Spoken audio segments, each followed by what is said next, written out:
Allah Azza wa Jalla mengatakan kullu nafsin dha'iqatul maut. Semua yang bernyawa pasti merasakan kematian tanpa terkecuali. Bahkan manusia yang paling dicintai Allah Azza wa Jalla, Nabi kita Muhammad alaihi salatu wassalam, beliau pun harus merasakan gelas kematian itu. Dan kalau kita membaca sejarah meninggalnya Nabi Muhammad SAW, beliau kira-kira 14 hari atau 13 hari sebelum meninggal dunia, beliau sakit parah ya. Di mana sakitnya itu membuat beliau tidak bisa ke masjid. Padahal rumahnya bersebelahan dengan masjid. Di saat Nabi mulai sakit, Rasulullah SAW itu masih membagi secara adil jatah malam istri-istrinya. Beliau dipapah sama Abbas bersama Ali bin Abi Thalib. Ke rumahnya fulana. Nanti mau maghrib diantarkan ke rumahnya fulana. Beliau padahal udah sakit, udah nggak bisa berdiri beliau SAW, nggak bisa jalan. Beliau bertanya, kapan aku di rumahnya Aisyah? Sampai pada akhirnya istri-istri Nabi yang lainnya memberikan izin buat Nabi SAW untuk dirawat di rumahnya Aisyah. Subhanallah, di rumahnya Aisyah sakitnya semakin parah. Beliau pernah mau sholat, beliau tanya sama sahabatnya ketika itu sholat Isya. Insya Allah sholat Isya malam Jumat atau malam Sabtu. Karena Nabi SAW meninggal di hari Senin ya. Di tanggal 12 Rabiul Awal. Ya insya Allah kalau nggak malam Sabtu, malam Jumat. Ana lupa. Nabi SAW tanya, asallan nas, orang-orang udah sholat belum?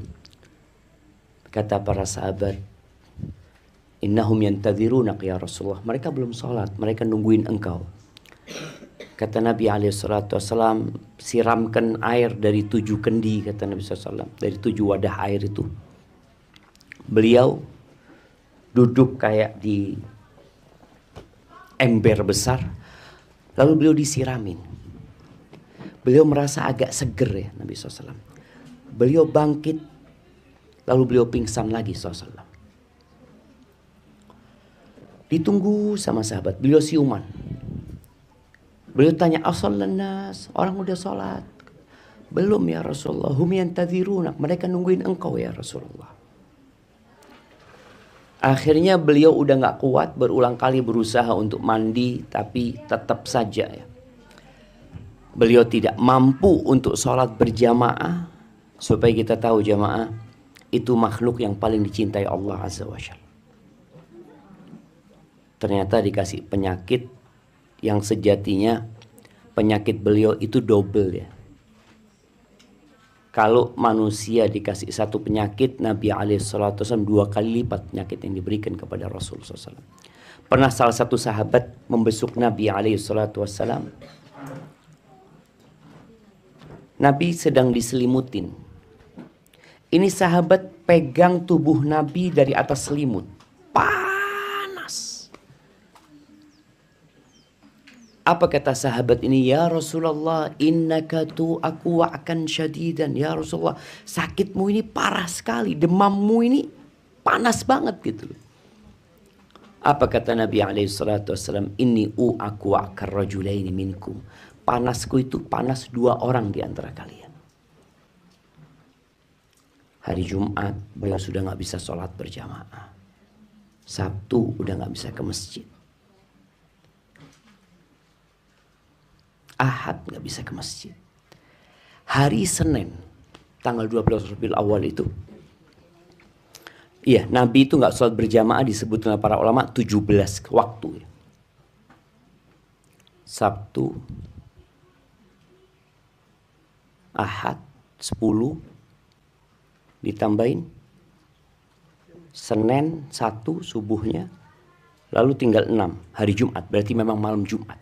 Mulai sholat Isya malam Jumat itu Nabi gak sholat. ketika subuh hari Senin, Nabi SAW buka horden yang menutupin pintu rumah sama masjid. Ketika itu umat Islam sedang sholat diimamin oleh Abu Bakar Siddiq radhiyallahu anhu. Itu sahabat ngelihat wajah Nabi SAW ya, seperti kepingan rembulan Rasulullah SAW itu. Menyenangkan sekali. Sahabat itu hampir terfitnah dari senangnya ngelihat Nabi SAW. Abu Bakar hampir mundur untuk jadi makmum. Dia pikir Nabi SAW akan maju ke depan. Tapi ternyata Nabi SAW melambaikan tangannya menunjukkan agar mereka melanjutkan sholatnya. Itu terakhir kali sahabat melihat Nabi SAW. Akhirnya sebelum zuhur Rasulullah SAW meninggal dunia. Dan beliau pernah berpesan kepada kita jamaah, kepada para sahabatnya, Ana faratukum fil haud. Aku nunggu kalian di telaga, kata Nabi SAW. Jadi semua ditunggu sama Rasulullah SAW.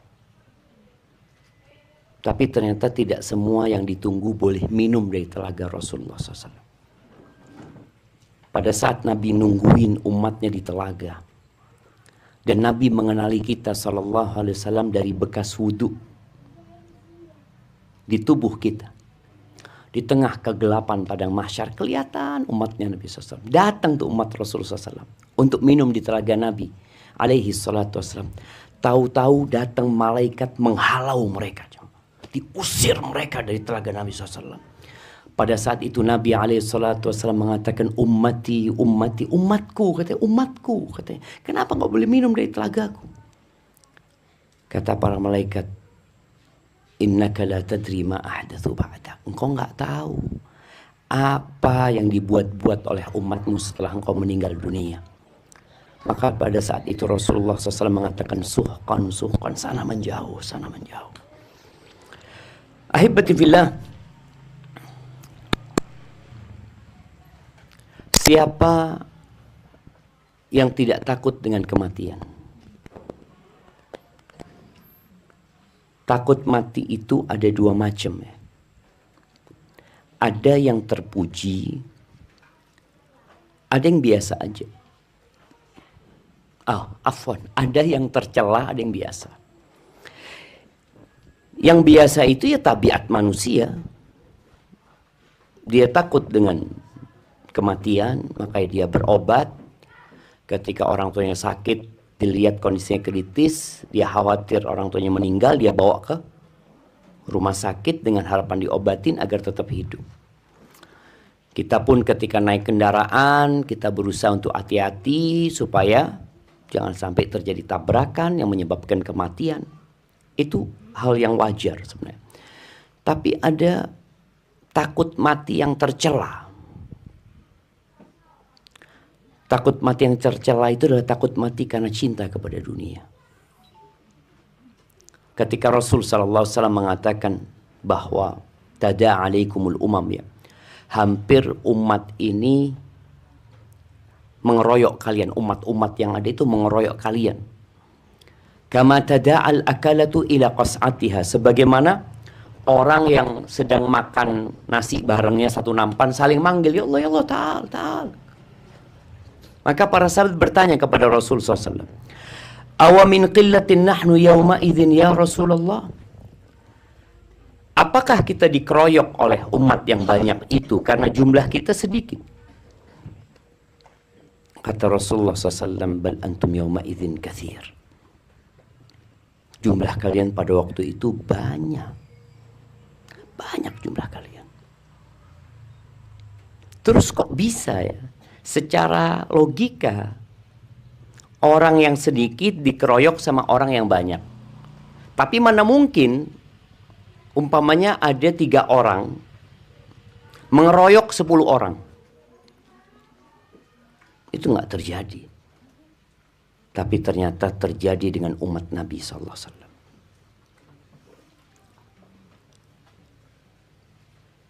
Di Palestina, Israel itu berada di tengah-tengah bangsa Arab ya. Berapa jumlah penduduk Israel? Ada yang tahu? Coba dilihat, Anda juga nggak tahu berapa jumlah penduduk Israel. Nah, jumlah penduduk Israel. Penduduk Israel 9 juta. Iya, 9.400.000 kira-kira kan. Taib, jumlah penduduk Mesir.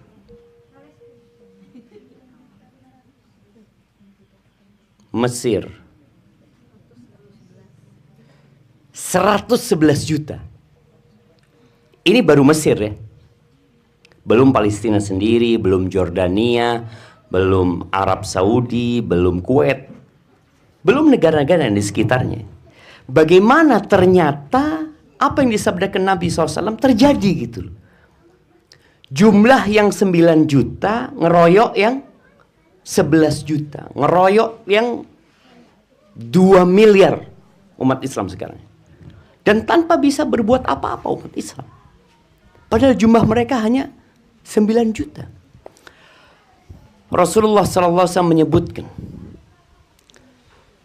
wala yanzi'annallah min qulubi aduwikumul mahabata minkum. Allah akan mencabut rasa gentar musuh kalian kepada kalian. Jadi dulu orang kafir itu menghadapi umat Islam yang sedikit takut, gentar mereka. Umat Islam ketika perang Badar berapa jumlahnya yang perang? 300 belasan melawan 1000. Menang yang 300. Pada waktu perang Yarmuk melawan Romawi, kemudian nanti akan ada pembebasan Palestina, umat Islam itu jumlahnya hanya 50.000 melawan 200.000 pasukan Romawi. Menang umat Islam. Jadi musuh itu takut. Mereka benar-benar, kok bisa ya umat Islam ini kok berani gitu loh. Dan musuh itu takut. Tapi Nabi SAW mengatakan nanti akan terbalik. Musuh nggak takut, umat Islam menjadi takut. Allah akan cabut, kata Nabi SAW, wala yanzi'annallahu min qulubi aduwikumul mahabata minkum. Allah akan cabut rasa takut musuh kalian kepada kalian. Jadi nggak takut lagi menghadapi umat Islam. Ketika perang Tabuk, Nabi SAW itu bawa pasukan 30.000. Itu pasukan terbesar yang pernah dipimpin Rasulullah SAW. Berangkat ke Tabuk melawan Romawi. Sampai sana Romawi sudah mempersiapkan tentara 200.000. Tapi mereka nggak berani. Yang terjadi sebaliknya, Allah cabut rasa gentar musuh kalian kepada kalian. Lalu Nabi SAW mengatakan, wala yulqiyanna fi qulubikumul wahn. Allah akan lemparkan di dalam hati kalian wahan. Wahan ini kalau secara bahasa artinya kelemahan. Maka para sahabat bertanya, wamal wahn ya Rasulullah? Apa wahn yang dimaksud yang Allah letakkan di hati kita itu? Beliau mengatakan sallallahu alaihi wasallam, hubbud dunya wa karahiyatul maut. Cinta dunia dan takut mati. Padahal mati itu pasti. Nggak ada yang selamat dari kematian. Dan dunia ini tidak bersahabat dengan siapapun di muka bumi. Tadi kita ceritakan Nabi Muhammad SAW. Sampai Aisyah radhiyallahu anha melihat Nabi SAW ya. Dan ketika itu ada juga Fatimah putri Nabi SAW. Ketika lihat sakaratul maut Nabi SAW. Nabi mengatakan, ala inna lil mauti la sakarat. Kematian itu ada sekaratnya. Ada sakit yang mendalam yang membuat orang jadi sadar nggak sadar. Dari sakitnya itu. Itu Fatimah mengatakan, wa karba abata, wa karba abata. Ya Allah, sulitnya abahku, sakitnya abahku ini kan. Itu Fatimah nggak tahan ngelihat Nabi SAW mau dicabut nyawanya. Lalu Nabi SAW mengatakan kepada Fatimah, la karba ala abika ba'dal yawm.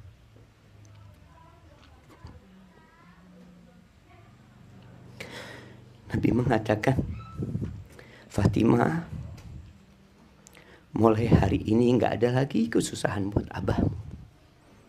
Itu kesusahan terakhir yang harus dirasakan oleh makhluk hidup. Sakaratul maut. Maka kalau bicara bagaimana kita menghadapi rasa takut kepada kematian. Tadi takut yang seperti apa? Kalau takut mati karena cinta dunia, karena kita ingin lebih lama hidup di dunia, maka itu tercela. Rasulullah SAW mengatakan, "Aktsiru dzikra hadimil ladzat." Kalian perbanyak mengingat kematian. Tapi beliau tidak mengatakan kematian. Beliau mengatakan hadimul ladzat, pemutus segala kelezatan. Kematian itu memutuskan segala kelezatan. Berapa banyak orang yang sedang bangun rumah dan dia berpikir untuk pindah ke rumah itu, atau dia baru pindah ke rumah itu, tahu-tahu dia harus meninggalkan kelezatan tersebut.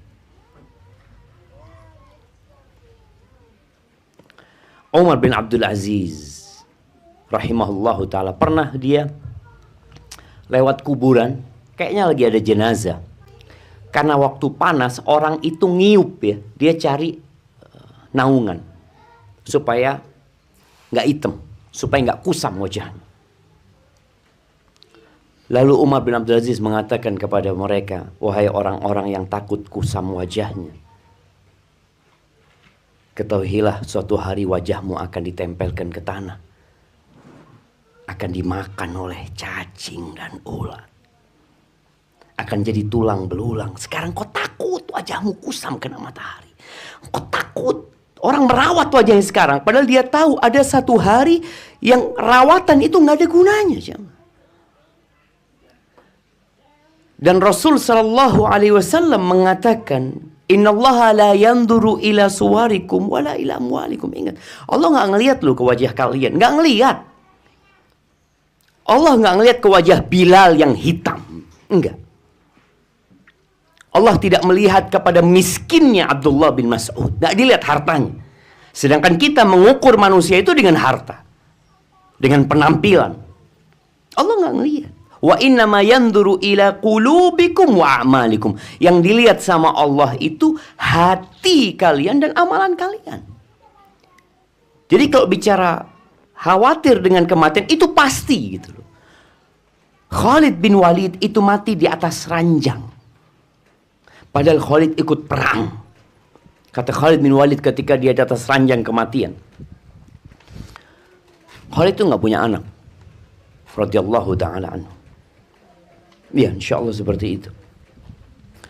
Dia mengatakan, tidak ada satu tempat di jasadku kecuali ada tebasan pedang, bekas tebasan pedang, atau bekas tusukan tombak, atau bekas anak panah yang menancap. Khalid bukan kebal ya, enggak. Lalu dia mengatakan, "Ha anada amutu kama yamutu thawr." Aku sekarang mati seperti matinya sapi jantan. Dia kepingin mati di medan perang. Tapi ketika Allah katakan, enggak. Semua takdirnya orang sudah ditulis. Padahal dia menuju ke medan perang, tapi enggak mati di sana. Dia mati di atas ranjang. Maka kematian sebuah kepastian, kita disuruh mengingat, bukan agar was-was menghadapi hidup ini. Karena ada orang yang ingat mati jadi was-was. Dia takut nanti anak kalau keluar gimana kalau ditabrak. Nanti kalau anak ini gimana. Enggak ada. Engkau kalau bicara mati di atas ranjang engkau mati. Berapa banyak orang yang kerjanya jadi ojek. Yang tiap hari dia di atas jalan ya. Tapi ternyata matinya di rumah sakit bukan karena tabrakan.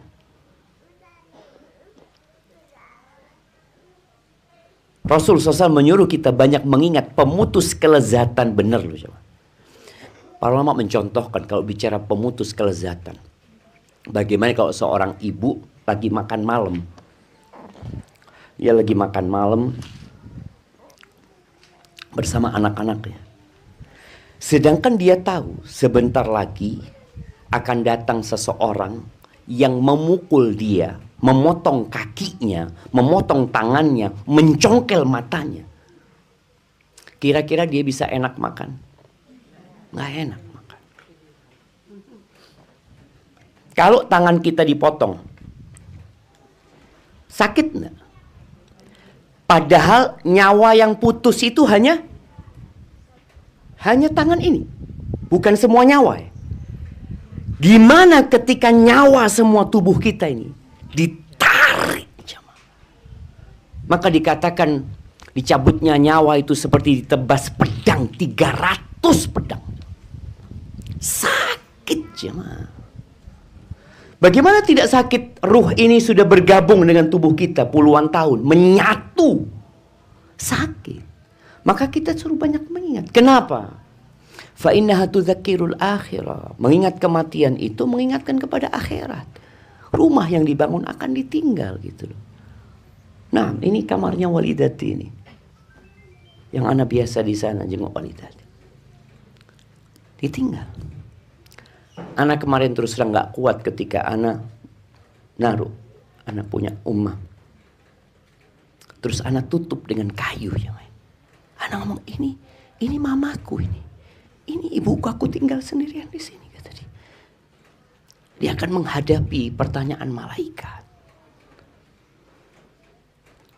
Dia punya kehidupan sendiri. Rahimahullah. Dan mengingat kematian itu akan membuat kita semangat beribadah.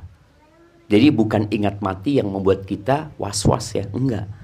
Jadi ingat mati yang membuat kita jadi sholatnya tepat waktu. Karena boleh jadi dia kalau nunda-nunda, ntar aku mati duluan. Paling enggak dia mati sudah sholat, sudah melaksanakan kewajiban. Mengingat kematian itu membuat kita qanaah dengan yang ada. Berapa banyak di antara kita itu selalu memandang kepada orang lain ya. Ana tadi masuk gang. Ibu-ibu waktu masuk gang menuju ke sini, sempit nggak gang itu? Sempit ya, kita nggak bisa salipan ya. Kayaknya orang yang tinggal di situ susah. Ana ngomong ana sama punya istri. Ana berhenti sebentar. Ana tadi ana ngomong, kok lihat jalan ini sempit ya?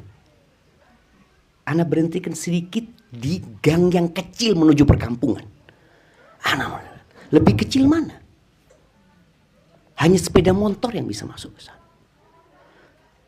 Tapi orang kalau ingat dengan kematian, dia akan qanaah gitu loh. Dia tidak akan berpikir, tidak akan menjadi orang yang ambisius. Enggak, aku sebentar lagi akan meninggal dunia gitu loh. Aku harus persiapan. Makanya pernah ada satu orang kaya di Australia ya. Mungkin ada yang ingat siapa namanya?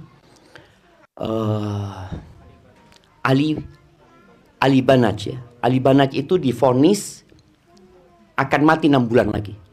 Apa yang dia lakukan? Dia sodakohkan semua hartanya. Dia semangat beribadah. Karena dia divonis sama dokter. Padahal yang memvonis siapa? Dokter. Dia takut.